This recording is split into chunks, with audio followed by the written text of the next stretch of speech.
నమస్కారం, welcome to Suman TV. నేను గీతాంజలి. మార్చి 29వ తారీఖున అమావాస్య, అలాగే ఆ రోజు సూర్యగ్రహణం ఉందంటున్నారు. అలాగే షష్టగ్రహ కూటమి. ఈ ప్రభావం అసలు ఎలా ఉండబోతోంది, ఎవరెవరు ఎలాంటి జాగ్రత్తలు తీసుకోవాలో తెలుసుకుందాం. వివరించేందుకు ప్రస్తుతం మనతో పాటు ఉన్నారు శివరుద్ర సాధు గురువు గారు. వారితో మాట్లాడదాం. నమస్కారం గురువు గారు. నమస్కారం అమ్మా, చెప్తల్లి. 29వ తారీఖు మార్చి అమావాస్య గురుగారు, పాల్గొన అమావాస్య. అలాగే ఆ రోజు షష్టగ్రహ కూటమి ఉందని చెప్తున్నారు. చాలా మంది భయపడేది అదే. ప్రభావాలు చాలా తీవ్రంగా ఉండబోతున్నాయి. మానవ మాతృలుగా మనకు కావచ్చు, మొత్తం ఈ భూమండలం పైన కూడా ఎఫెక్ట్ ఎక్కువ ఉంటుంది అని అంటున్నారు. అసలు ఏంటంటే నిజంగా అంత భయపడాలా ఆ రోజున? షష్టగ్రహం అంటే 6 అంటే మనం ఎలా చెప్పుకోవచ్చు అంటమ్మా, మనం ఫస్ట్ నెగిటివ్ లోకి వద్దాం. అసలు గ్రహణాలు ఎందుకు కలుస్తాయి, ఒక్కొక్క గ్రహం ఒకలాగా వెళ్తూ ఉంటుంది. మొన్న 3-4 నెలల క్రితం ఏమో 5 గ్రహాలు కలిసాయి, పంచ. అవును. తర్వాత ఇప్పుడు అష్ట అంటున్నారు. ఇప్పుడు షష్ట అన్నాడు దాని ఏంటంటే మా విషయము, అసలు ఈ గ్రహాలు ఏం చేస్తాయి ఆ సమయాన్ని తెలవాలి చాలా మందికి. ఇప్పుడు సూర్యుడు చంద్రుడు మేము వివరించాం గతంలో, అసలు ఏం జరుగుతుంది పౌర్ణమికి అమావాస్యకి, గ్రహణం అంటే ఎందుకు ఫ్రీజ్ అవుతాడు ఆ సమయానికి. ఈసారి నెగిటివ్ అనేది ఎందుకు మాట్లాడుతున్నారంటమ్మా, ఇది ముఖ్యంగా అబ్నార్మల్ మైండ్ సెట్ ఉన్న వాళ్ళకి ప్రమాదం. ఇది అబ్నార్మల్ మైండ్ సెట్ అని అంటే ఎలా చెప్పొచ్చు అంటమ్మా, కొంచెం మంది ఇమ్మెచ్యూర్గా పుడతారు పిల్లలు. కొంచెం వయసు పెద్దగా ఉన్నా కూడా పిల్లలు చిన్న పిల్లల్లాగే ఉంటారు, ఎదుగుదల అలాగే ఉంటుంది. 5 సంవత్సరాలు 6 సంవత్సరాల లాగానే బ్రెయిన్ అక్కడికే స్ట్రక్ అయిపోతుంది.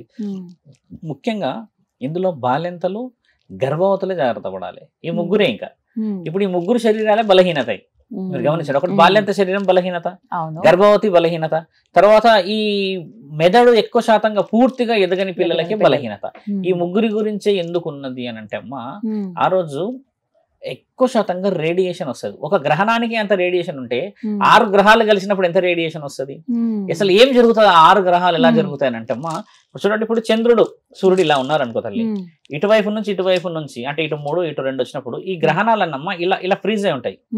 6 ఫ్రీజ్ అయి ఉంటాయి. 1-2కేమో ఒక ఎనర్జీ, ఇటు చుట్టుపక్కల ఉన్నాయి వచ్చేసి వీటిని ఇవ్వాల్సిన పాజిటివ్ ఎనర్జీని ఇవ్వకుండా ఆపేసాయి అనుకోండి. ఇవి వీటి యొక్క ముఖ్యమైన లక్షణం ఏంటి, ఇక్కడికి వచ్చేసి వెలుగు ఇవ్వాలి, ఇక్కడికి వచ్చేసి మనకు కొంచెం వాతావరణం అంతా 12 గంటలు చూపించాలి కదా, వెన్నెల లాంటిది.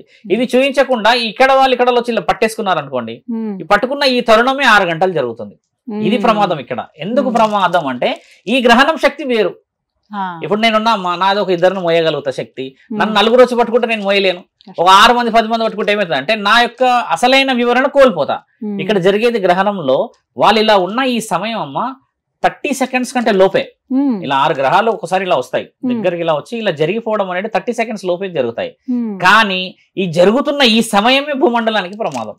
ఎందుకంటే అసలైన స్థితిని కోల్పోతారు సూర్యులు చంద్రులు. ఇది వివరంగా ఉంది.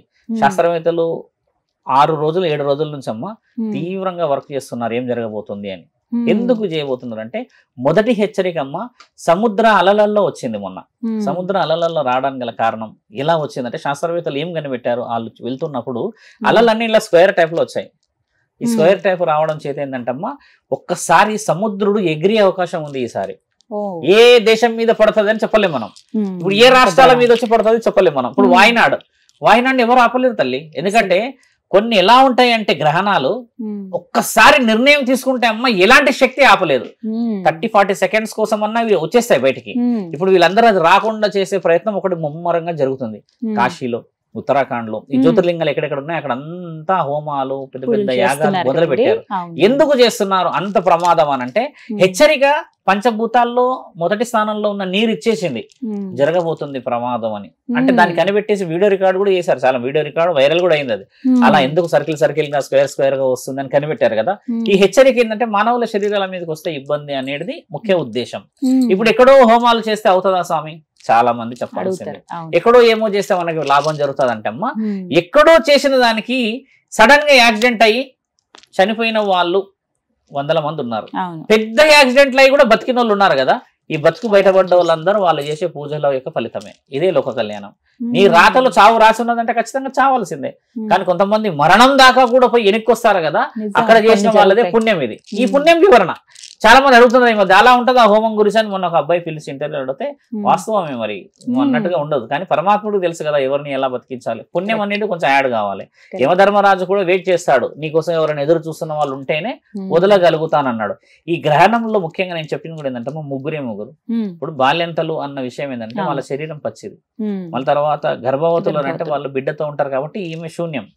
తర్వాత ఈ ఇమ్మెచ్యూర్ గా ఉన్న వాళ్ళు బయటికి రాకూడదు, ముఖ్యంగా ఆ రోజంతా అసలు బయటికే రాకూడదు.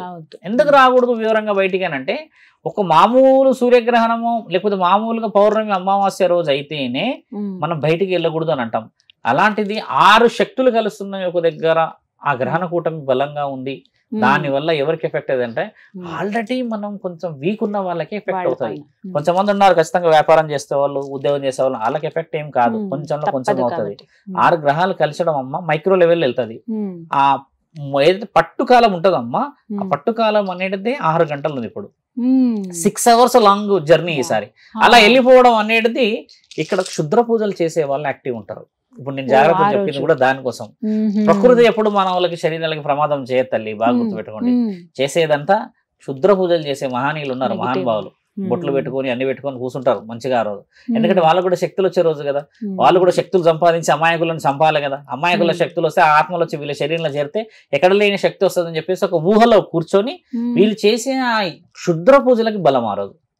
కానీ మనం గమనించాల్సిన విషయం ఏంటంటమ్మా, ఎంత క్షుద్ర పూజ చేసినా, ఎంత అధర్మమైన పూజ ఫలితం చేసినా ఆ రోజు ముఖ్యంగా అమ్మ అన్ని గుడులు మూసేస్తారు. గ్రహణం అంటేనే గుడులను మూసేస్తారు కదా.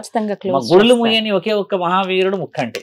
ముక్కంటికి అభిషేకం చేసిన వాళ్ళకి 7 జన్మల పుణ్యం ఆ రోజు.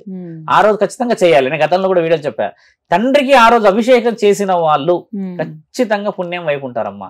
చాలా మంది ఏంటంటే భయపడి అసలు ఇంట్లో నుంచి వెళ్ళనే వెళ్ళరు. అదేదో మొత్తం ప్రపంచం మునిగిపోతున్నట్టు అంతా వీధి అంతా సైలెంట్ అయిపోతుంది. ఆ రోజు అభిషేకం చేయవచ్చు కదా. పురోహితులు కూడా చెప్పట్లేరు ఈ రోజుల్లో, భయపడిపోతున్నారు కదా. కానీ ఒక పురోహితులు ఎందుకు ధైర్యం చేయరమ్మా? నేను అదే అడుగుతాను. ధైర్యం చేసి ఒక అగ్నిహోత్రం పెట్టి, శివుడికి అయితే అలా ఉండదు, తండ్రి ఉన్నాడని చెప్తే ఎందరికో పాజిటివ్ రాదా అమ్మా? ఇక్కడ దయ్యాలు అనేసి గ్రహణం అనేది దయ్యాల రోజు అయిపోయింది అందరికి. ఈ భయం పోవాలి. అలా పోవడం అనేది ముఖ్యంగా. తర్వాత 6 గ్రహాలు కలిసిన తర్వాత అమ్మ నెక్స్ట్ మళ్ళీ కొన్ని రోజుల తర్వాత 7 గ్రహాలు, తర్వాత 8, 9 కూడా రానున్నది. ఇప్పుడు మనం అన్ని చూడాలి, ఒకటి కొన్ని సంవత్సరాల తర్వాత కలుస్తుంటాయి అనమాట అవి. ఈ 6 గ్రహాలది అయిపోయిన తర్వాత 7, 8 అది వివరణ. కానీ 6 గ్రహాల కలయిక రోజమ్మా మనం ఇంట్లో అఖండ జ్యోతి పెట్టుకోవడం శుభ ఫలితం. అఖండ జ్యోతి అనేది మీకు తెలిసిందే కదమ్మా, వివరణ. యావత్ ప్రపంచంలో అమ్మ మన దగ్గర సాంప్రదాయం ధర్మాన్ని కాపాడిన వాళ్ళందరూ పూజిస్తారు. గ్రహణం రోజు నెగిటివ్ మాట్లాడుకునే గురువులు 100 మంది ఉన్నారు కదమ్మా. అదే పాజిటివ్ మాట్లాడే గురువులు కూడా 100 మంది ఉన్నారు. పాజిటివ్ ఉన్నది కదా మన దగ్గర, వే లేకుంటే అయితే లేదు కదమ్మా. గ్రహణాలకు అధిపతి పరమశివుడు, ఇటు 7 లోకాలకు అధిపతి పరమశివుడు. మరి ఆయనను బందీ చేయని వాళ్ళు లేనప్పుడు ఆయనను పూజించడంలో తప్పు లేదు కదా. ఇక్కడ సముద్రుడు ఎగిసిపడుతున్నాడు ఈసారి. ఈసారి ప్రమాదం అంట జలేంద్రుడి ద్వారా ఉంది. జలేంద్రుడి గురించి మన దగ్గర 3 కాగితాలు రాసి ఉంది తెలుసా? శివపురాణంలో జలేంద్రుడు శివుడి కొడుకు. జలేంద్రుడు అంటే శివుడికి గంగామాతకి పుట్టినవాడు జలేంద్రుడు. ఆయన ఇంత ముందుకు ఒకసారి భూమండలం అంతా ముంచిండు, ఒకసారి ముంచినది మనకి రాసి ఉంది కూడా. ఈసారి ఆయన ఎగిసిపడే అవకాశాలు ఎక్కువ శాతంగా ఉన్నాయనే ఇవన్నీ జలేంద్రుడు ఇస్తున్న హెచ్చరికలు. ఇవి గంగామాత ఇస్తున్న హెచ్చరికలు కాదు. జలేంద్రుడు ఏంటంటమ్మా, ఇప్పుడు సముద్ర గర్భం ఒక్కసారి ఎగిసిపడ్డది అనుకోండి, దానికి దగ్గరున్న రాష్ట్రాల మీద ఎఫెక్ట్ పడవచ్చు. గతంలో జరిగింది కదా. ఇప్పుడు కేరళ రాష్ట్రంలో ఊహించారమ్మా, ఎక్కడి నుంచి వచ్చింది కదా. ఈసారి నీటి నుంచి గండం ఉన్నదని హెచ్చరిక. కానీ అలా జరగదు అని చెప్పేసి ఒక ధైర్యం చెప్పుకుంటూ వస్తున్నారు. నా నుంచి అంటే నా వీడియోస్ చాలా మంది చూస్తారమ్మా, కాబట్టి చెప్పడం ఒక విషయం ఏంటంటే, కొంచెం బాలెంతలు, గర్భవతులు, కొంచెం మైండ్ కొద్దిగా ఎదగలేని పిల్లల్ని తల్లిదండ్రులు మ్యాక్స్ టు మ్యాక్స్ 24 గంటలు బయటికి పంపించకపోవడం శుభసూచకం. కొందరికి గురువులు ఏం చేస్తారంటమ్మా, కొన్ని శక్తులు ఇస్తారు, ముడుపులు, కొన్ని కొబ్బరికాయలు కట్టి హోమం చేసిన ఇవన్నీ ఇస్తారు కదా. వీటన్నిటిని యాక్టివేట్ చేసుకోవాలి ఆ రోజు. ఎందుకు ఎలా యాక్టివేట్ చేసుకోవాలి? గురుగారు ఒకసారి కట్టి పెట్టినాక పోతే అంటారు కదా. దాన్ని యాక్టివ్ చేయడానికమ్మా మనం ఇచ్చే హారతి, మనం పెట్టే ఎక్కడైతే మనం ధూప్ స్టిక్స్ ఉంటాయి ఇవన్నీ పెడతాం కదా, ఇవన్నీ పెట్టి దానికి హారతి ఇవ్వడం కూడా గురువు ఇచ్చిన ముడుపుకి బలం రావడం. చాలా మంది చేయరు. ఒకసారి అలా పెట్టేసేసిన వంటిగా దాన్ని పట్టించుకోరు, దుమ్ము ధూళి ఉంటది, 6 నెలలకు తీసి పడేస్తారు. మనం తీసి పడాల్సిన ఒకే ఒక్క పండమ్మ, మీరు పెడతారు కదా గుమ్మడి పండు, 3 గుమ్మడికాయ ఉంటది కదా, గది మాత్రమే తీసేసాలి. ఈ కొబ్బరికాయలకి ఏంటంటమ్మా, దాన్ని నీట్గా చేసుకుని నువ్వు ఎంత హారతి పెడతావో, ఎంత పూజ చేస్తావో వస్తూ పోతూ ఉంటే. కొంతమంది ఏంటంటే ధర్మరక్షణకు చక్రం ఇస్తారు, ఒకటి ఇలా పెట్టుకుంటారు పటాలు. అవన్నీ ఇవ్వడానికి గల కారణం ఏంటంటే నువ్వు పూజించింది మరి అది ఎలా రీఛార్జ్ కావాలమ్మా, కొంచెం ఆలోచించాలి. ఇది చెప్తూ ఉన్నా కూడా మన వాళ్ళు పాటించారు. ఎందుకంటే అది కట్టడం కొంచెం హైట్ లో కట్టేస్తారు. దాన్ని ఆ రోజు పూజించుకోవాలి. ఎందుకు పూజించుకోవాలి తెలుసా అమ్మా? మళ్ళీ అదొక విషయం మనల్ని అడుగుతారు, ఎందుకు స్వామి అంటారు. దేవతలకు కట్టలేస్తారు కదా, దేవతలకు కట్టలేసిన వాళ్ళంతా దేవతలకి ఈ గుడిలు గోపురాలన్నీ మూసేస్తారు కదా. ఏదైతే గురుబలం మంత్రం ఉంటుందమ్మా, ఆ మంత్రంలో శక్తి వచ్చే అవకాశం ఉంటది. ఎలా వస్తుంది అవకాశం అని అంటే, ఒక గురువు ఎలా కడతాడో తెలుసా అమ్మ, ఎలాంటి సమక్షంలో అయినా ఎంతటి ప్రమాదం వచ్చినా ఎక్కడి నుంచున్నా బాగా గమనించండి. ఒక వస్తువు ఇలా ఇచ్చేటప్పుడు అంత శివుడే చూసుకుంటాడు, ఈశ్వరుడే చూసుకుంటాడు అంటారు. వేరే ఏ గురువులైనా సరే అంతిమ స్థితిలో ఉన్నప్పుడు ఎక్కడి నుంచి ఒక దిక్కు నీకు అవకాశం వస్తుందిలే అంటారు కదా, ఆ అవకాశమే ఈ ముడుపు అమ్మ. గురువు ముడుపు అందుకు కడతారు అక్కడ. దేవతలు ఉన్న ఇంటికి నువ్వేంది నేనేంది కట్టాడు తల్లి ముడుపు? ఒక మాట ఆలోచించు. ఇప్పుడు ఆ ఇంట్లో నువ్వు దీపం పెట్టుకుంటావు, నువ్వు హోలీ చేసుకుంటావు, లేక బోనాలు చేసుకుంటావు, దసరా చేస్తావు కదా, అక్కడ ఒక గురువు యొక్క మంత్రం ఎలా పనిచేస్తుందమ్మా? ఆ గురువు మంత్రం అనేది ఎప్పుడు పనిచేస్తుంది అంటే, ఆపద ఎక్కడ ఉంటుందో ఆయన్నే పరమాత్ముడు. కాబట్టి న్యాయం ధర్మం కోసం ఉన్న ప్రతి కుటుంబం కాపాడబడుతుంది అని శాస్త్రంలో రాసింది కదా. ఆ రోజు పూజ చేసుకోవడం మంచిది కాదు, ప్రతిరోజు చేసుకోవాలి పూజ. సోమవారం ఉంటే మీ ఇంటికి సోమవారము, బుధవారం అయితే బుధవారం, ఆదివారం అయితే ఆదివారం, ఇలా చేసుకోవాలి. మనం ఇంకో విషయం ఏంటంటే, అలా చెప్తే కొంచెం వివరంగా పోకుండా కొంచెం వేరేలాగా పోతారు మన వాళ్ళు, అదొచ్చిన సమస్య. కొంచెం గురువుల యొక్క ఆలోచనలు సాధువులకు పాటించి ఈ షష్టగ్రహ కూటమి వల్ల జరగబోయే ప్రమాదం ఉన్నది, దాంట్లోనే మనకి ఉపాయం కూడా దాగి ఉన్నది. కాబట్టి అందరినీ నమ్ముకొని మనందరం ఇక్కడ అఖండ దీపం వెలిగించమన్నారు. ఖచ్చితంగా వెలిగించాలమ్మా. ఆ రోజు ఉదయమే అఖండ జ్యోతి వెలిగించడం ముఖ్యమైనది. ఎందుకు అఖండ జ్యోతి అని తెలుసా అమ్మా? మళ్ళీ అంటే కొంచెం ఇంటరప్ట్ గా మాట్లాడుతున్నాను. అఖండ జ్యోతి అని అంటే అమ్మా, ఒక వ్యక్తి అంటే ఒక జ్యోతి, బాగా గమనించాలి. ఒక వ్యక్తి ఒక జ్యోతి అమ్మ. మనం ఈ జ్యోతి ఎలా రుజువు చేయబడుతుంది అంటే, మనిషి పుట్టేటప్పుడు ఒక జ్యోతి వేస్తారు కడుపులో, చనిపోయినప్పుడు కూడా ఒక జ్యోతి పోతుందని మనం సినిమాల్లో చూస్తాం కదా. ఒక జ్యోతి ఉంటేనేమో మీరు అన్నట్టుగా ఒకటే ఒక దీపం, ఈ రెండు జ్యోతులు కలిసాయి అనుకోండి, రెండు వత్తులు ఇలాగా, ఇది అఖండ జ్యోతి. ఒక వత్తు కలిస్తేనేమో జ్యోతి, రెండు వత్తులు కలిస్తే అఖండ జ్యోతి.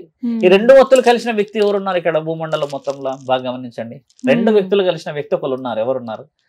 పార్వతీ పరమేశ్వరుడు ఇద్దరు కలిసి ఉన్నారు.